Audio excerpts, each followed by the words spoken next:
Estamos de volta com o nosso programa Voz Ativa. Eu comentei aqui ontem, né? É o caso do Janot, né? Então tá todos os jornais do Brasil, né? Tá dentro de um critério aonde a gente vê que aqui no Brasil funciona por uma estrutura, a democracia aqui é uma estrutura meia ditatorial, né? Então quem entra no poder aparelha o poder, certo? E faz o que quer, tá? Depois que perde também, certo? Aí há uma reação, vem para cima, a estrutura vem para cima daquele que aparelhou, certo? O Estado. Então tá aqui, ó, o senhor Janot, né? É o procurador-geral, né, da República, né? Então é da PGR, né? Então o Rodrigo Janot denunciou o ex-presidente Lula ao Supremo Tribunal sob acusação de obstruir a justiça. Mas agora, né? Agora. Por que não fez isso antes? Ah, porque agora o pessoal perdeu a força, né? Tá. Eu falo que isso aqui esse pessoal que é igualzinho o vírus da AIDS, né? O organismo ficou fraco e vai para cima. Mas enquanto o organismo estava forte, tá? Ninguém falava. Igual eu sempre estou falando aqui dessa roubalheira desses políticos do Brasil, tá? Todo mundo fala, papai, você está falando demais aí, ó. Tá? Então todo mundo sabe, agora está vendo, sentindo na pele, né? Que a Lava Jato investiga esquema para evitar a delação de Nestor Severó. Para Janot, há provas da negociação do silêncio do ex-diretor da Petrobras, além da delação do senador Delcídio Amaral. O procurador pediu ainda a inclusão de Lula e outros 29 no principal inquérito do STF. Janot declarou que o Petrolão jamais poderia ser funcionado por tantos anos e de uma forma tão ampla e agressiva no âmbito do governo federal, sem que o ex-presidente Lula, Luiz Inácio Lula da Silva, não tivesse participado. Sempre, certo? Todo mundo sabe disso, né? Quem está no comando dos esquemas de roubalheira do Brasil é o Lula, tá? Em nota, o Instituto Lula disse que a peça da Procuradoria-Geral da República indica suposições sem prova. Tá? Trata-se de uma antecipação de juízo, ofensiva, inaceitável e tal. Opa. Mas agora é o seguinte, estava na cara que ia acontecer isso, né? Então começou a perder o poder, vem o barulho, tá, para cima de quem estava governando. Tá? Então é um negócio complicado. Estava lendo aqui, ó, o Temer fazendo já o ministério, né? Já falou que não vai poder cortar muita coisa, não, porque tem que apadrinhar o pessoal. Não aguento esse pessoal não, viu, gente? Não aguento esses políticos do Brasil, não. Tá? Não vai poder, tem que apadrinhar, certo? Tem que continuar roubando o povo brasileiro, certo? Com a mão grande, viu, gente? É um negócio complicado que nós estamos vivendo nesse país, tá? Gente, tem que cortar, o país está quebrado, conseguir quebrar o país. Estou vendo uma fotografia aqui para mostrar que o Brasil virou casa da mãe Joana, tá? Estudantes invadiram o plenário da Assembleia Legislativa de São Paulo, né, nesta terça-feira, para pedir CPI que investigue irregularidades na merenda. Especialistas dizem que a refeição com bolacha e bebida láctea oferecida em um trecho das escolas é pouco nutritiva. Tá? Agora, não, manifestar, direito de democracia. Pedir e tal, papai, é obrigação. Tá? Reagir é obrigação. Agora, fazer anarquia, bagunça e o Estado deixar, aí é outra história, viu, gente? Vocês veem o que os estudantes fizeram lá dentro da Assembleia? É um abuso. Tá? Gente, os governantes perderam, certo, o senso. Tá? E ao perder o senso, está deixando o mal tomar conta. Tá? Virou anarquia, o Brasil está virando anarquia. Tá? Então é um negócio complicado que nós estamos vivendo no nosso país. Tá? Isso aqui está bastante bagunçado, essa estrutura aqui. Então, o nego que está chegando e faz o que quer e pronto, né? Então, é padrão MST, padrão, né, MTST, que é o movimento sem teto, né? Porque o que mais tem no Brasil é movimento sem teta, viu, gente? É sem teto, é sem teta. É todo mundo querendo uma tetinha, né? Ficou tanto o pessoal querendo uma tetinha que o país quebrou, né? Os 3 comandantes militares já bateram continência para o vice-presidente Michel Temer, até para reiterar o compromisso das Forças Armadas com a normalidade democrática e o respeito à Constituição. Para o staff de Temer, as reuniões foram importantes para sinalizar que as Forças Armadas jamais se deixaram utilizar pelo projeto de poder petista, como alguns pareceres do governo Dilma Rousseff pretenderam. Contaram ao ministro Aldo Rebelo que os comandantes militares foram recebidos pelo assessor de Michel Temer. Os comandados da Aeronáutica e Marinha negam o encontro com Temer. O Exército admite e ter ido e entregaram um convite. Dilma avaliou assinar o decreto do Estado de Defesa no auge do protesto. Então ela queria fazer um meio estado de sítio no Brasil, né? Consultados, os comandantes militares recusaram o apoio do Estado de Defesa, que superiu o sigilo até da telefonia do direito de reunião. Tá? Então o que os militares fez, o AI-5, a Dilma tentou fazer também, para manter no poder, né? Então, esse negócio complicado que nós estamos vivendo no nosso país, né? Que é esse esquema de querer ficar no poder a qualquer custo, né? E olha para você ver, gente, o Brasil faz uns 8 meses que está desgovernado. Tá? Ninguém está preocupado aí em resolver o problema, certo, do país, não, gente. O problema do desemprego, aí, porque não tem menos que 18 a 20 milhões de pessoas de carteira assinada sem emprego, não, gente. O desemprego está uma coisa muito grande, viu? É um negócio complicado. Ontem foi uma turma lá no Senado, né, na comissão do Senado, defender lá a senhora Dilma, o PT, né, e tal, papapá. Eu acho interessante o seguinte, a conversa desse povo é muito ruim, tá? É muito ruim por causa do seguinte, aí o pessoal começa a questionar, aí tem coisa que não tem jeito, né? Certo? Que a senhora Dilma fez pedalada, todo mundo sabe, certo? Que é crime de responsabilidade fiscal, todo mundo sabe, tá? Coisa, tá, ela cometeu crime de responsabilidade fiscal, né? Que o resultado, não precisa ninguém falar, todo mundo está sentindo, que é a quebradeira do país, tá? Que foi, certo, gastando mais do que ganha, tá? Então, você vê como é que esse país tem jeito de ir para frente. Exatamente no dia do trabalhador, no dia 1º de maio, certo, desse ano, a senhora Dilma, certo, deu um aumento de 9% do Bolsa Família, então deu um aumento para quem não trabalha, certo? Isso é um assinte para quem trabalha. Então, quem não trabalha no Brasil ganha mais do que quem trabalha. Isso é inversão de valor. Está aí o resultado. O resultado está aí exatamente na quebradeira no país. Tá? E essa quebradeira gerou o quê? Gerou uma coisa chamada inflação. O Estado que gasta mais do que ganha, ele emite, certo, dinheiro e emite título. Tá? E isso desvaloriza a moeda. Desvaloriza a moeda, certo? Valoriza o produto em relação à moeda. Consequentemente, o assalariado não tem aumento, certo? Toma dinheiro do assalariado, toma poder de compra do assalariado. Tá? A inflação é um imposto extremamente agressivo, viu, gente?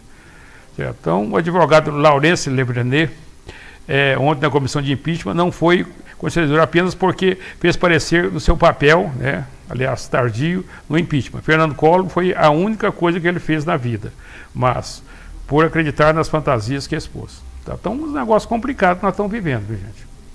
Não é um negócio muito bacana, não. Gente, tem um processo que nós estamos vivendo, um processo muito complicado na nossa vida, tá? Que é exatamente as pessoas acreditar na mentira. Tá? Então, as pessoas geram a mentira e o nego vem e acredita nessa mentira. Tá? E essa mentira é porque o povo brasileiro gosta de coisas mentirosas. Então, o brasileiro gosta de colher o que não plantou, gosta de querer viver bem sem trabalhar, tá? Querer viver bem com o trabalho do outro e tal. E o político que planta isso, tá? O político que está plantando isso, é exatamente aquele que mente. Então, o político, quando mais mentiroso for, mais historinha contar para o povo brasileiro, tá? Mais ele recebe o apoio popular. Tá? Exemplo clássico é o pessoal de esquerda. Tá? Em lugar nenhum, tá? A esquerda deu certo, muito menos aqui na América Latina, certo? E muito menos no Brasil. Tá? Então é um negócio complicado. E o Janot agora resolveu investigar todo mundo, vai investigar Lula, Dilma e Cardoso. Tá vendo? Tá aqui a fotografia dos três. Tá vendo? Foi só perder a força do poder. Por quê? Por que o Janot não pediu isso antes? Porque o Janot está lá chupando, né, o salarinho gordo dele e tal, certo? Com medo de perder o salarinho dele, tá certo? Então, para mim, certo? Todo esse pessoal aí não poderia ser indicado. Não pode ser indicado. Tinha de ser tudo concursado. Judiciário, tudo concursado. STF, tudo concursado. Tá na hora de repassar o país a limpo. Tá? Inclusive, certo? Até quem fica com a chave do cofre do Banco Central tinha de ser concursado também. Não pode ser indicado, não.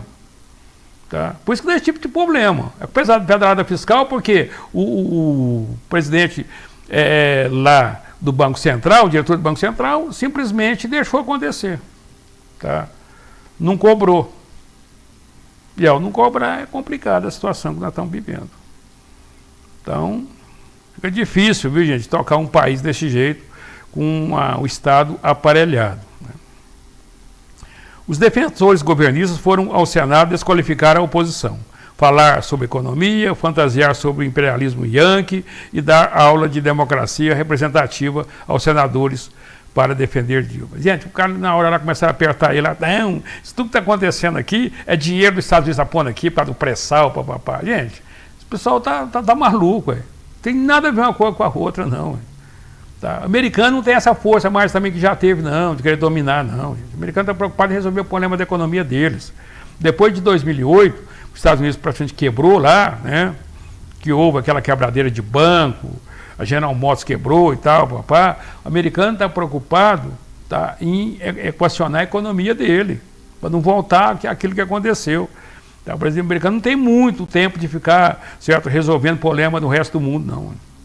Tá? Então, acontece o seguinte, o que está acontecendo aqui não tem nada a ver do que o pessoal de esquerda fica pregando. Que os defensores do governista, tá? Que com a proximidade do fim está levando o plano que é o chamado circuito Helena Rubinstein, do Itamaraty, ou seja, embaixadas e consulados em locais como Paris, Madrid, Nova York, aparelhados pelo PT. Tá? Então aí é onde o pessoal gosta de ir, né? De viver boa, por conta lá, certo? Aluga aquelas mansão zona, certo? Vivendo lá, tomando uísque, vinho de primeira, certo? Aquela mordomia toda, certo? Só a turminha do PC, o circuito Helena Rubinstein. Helena Rubinstein, certo? É perfumaria, tá certo? O pessoal vivendo às custas dos trouxas do Brasil que trabalha. Tá? Isso aqui, essas embaixadas não resolvem nada para o nosso país. Entendeu? Então, logo após os discursos em que os políticos tentaram faturar com a chegada da chamada da tocha olímpica, né? Dilma recebeu a tocha rolando na pira um tempinho, como se estivesse assando espeto em churrascaria. Né? Então a Dilma vai ser aquela história, nadou vai morrer na praia, né? Gastou um dinheirão com essa Olimpíada, que é um absurdo, que é uma aberração, né? E não vai participar das festividades. Ainda bem, porque senão ia vaiar ela, né? Porque em 2009 já vaiou lá no Pan-Americano. Porque esse ambiente já está meio ruim já, né? A negócio do Lula foi vaiado lá, né? Então, é uns negócios que esse pessoal tivesse um pouquinho de bom senso, tá? Não ia querer continuar, forçar a ficar no poder, não, né? 83% de negativo, né, gente? Através aí da população, né? A impopularidade total, né? Então, são coisas que, infelizmente, né, aconteceu no nosso país, mas felizmente tem uma vantagem, viu, gente? O povo brasileiro mostrou que está consciente, né?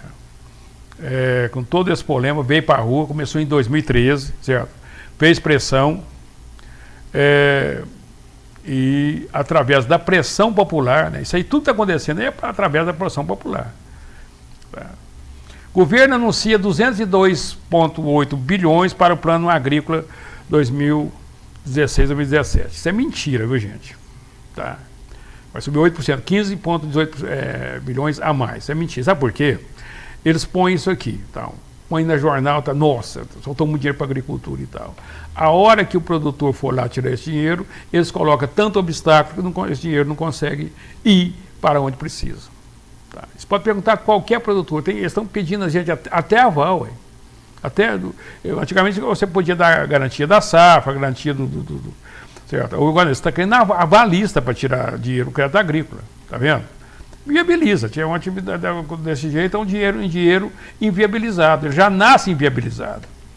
Tá? Então,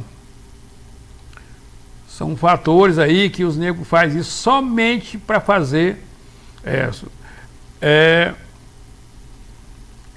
mídia política, né? Faz a mídia política, fala, ó, 202 bilhões e tal para a agricultura, tá vendo? Tá ajudando a agricultura e tal. Mas pergunta se a metade desse dinheiro, nem a metade não vai. Tá? Esse ano nem a metade não foi. Tá? A maioria não conseguiu esse dinheiro. Tá? O próprio agricultura familiar, que liberou e papapá, certo? A maioria do dinheiro que pergunta, certo? Manda fazer uma estatística aí agora, honesta, não é trem maracutaiado, não, de esquema, não. Certo? Vê se esse dinheiro que foi para a agricultura familiar voltou. Certo? 80% não voltou para os cofres públicos. Tá? E é empréstimo, não é o dinheiro que vai a fundo perdido. Fundo perdido é aquele que o governo dá, certo? Não. Esse dinheiro que é dado para a agricultura familiar é um empréstimo, vai lá e faz um empréstimo de 15 mil, de 30 mil. Tá? São valores pequenos para o agricultor. Comprar lá um equipamento, uma coisa e tal, né? Comprar uma vaquinha, né? Para tirar leite e tal. Maioria desse dinheiro não voltou. Por quê? Porque a pequena agricultura, o pequeno pedaço de terra, ele não se sustenta. Esse lugar nenhum do mundo sustentou, não é aqui que vai sustentar. Tá? Qualquer lugar que quiser fazer agricultura coletiva, em forma de cooperativa. Tá? Põe vários pedaços de terra, certo? O governo dá uma estrutura, compra as máquinas trabalham para todos os cooperados. Certo? Na cooperativa funciona, fazenda coletiva em forma de coisa. Isso na União Soviética funcionou, as Dachas lá, na Israel funcionou, tá? As fazendas coletivas. Isso sempre funcionou. Tá? Isso eu sempre achei legal, achei bacana. Fazer as colônias agrícolas e tal. Eles têm que dividir terra, isso é favelado rural. Isso nunca funcionou e não vai funcionar. Porque a economia de pequena escala não sustenta no mundo hoje. Eu já falei aqui 1000 vezes a história do produtor de cenoura. O indivíduo colhia 20 caixas de cenoura por dia, punha na combinha velha, trazia, vendia aqui no varejão, na boteca de verdura e tal, e conseguia se sustentar e tratar da família. Tá? Hoje, o indivíduo produzir 20 caixas de cenoura por dia. Tá? Se ele trouxer aqui, não paga nem a gasolina.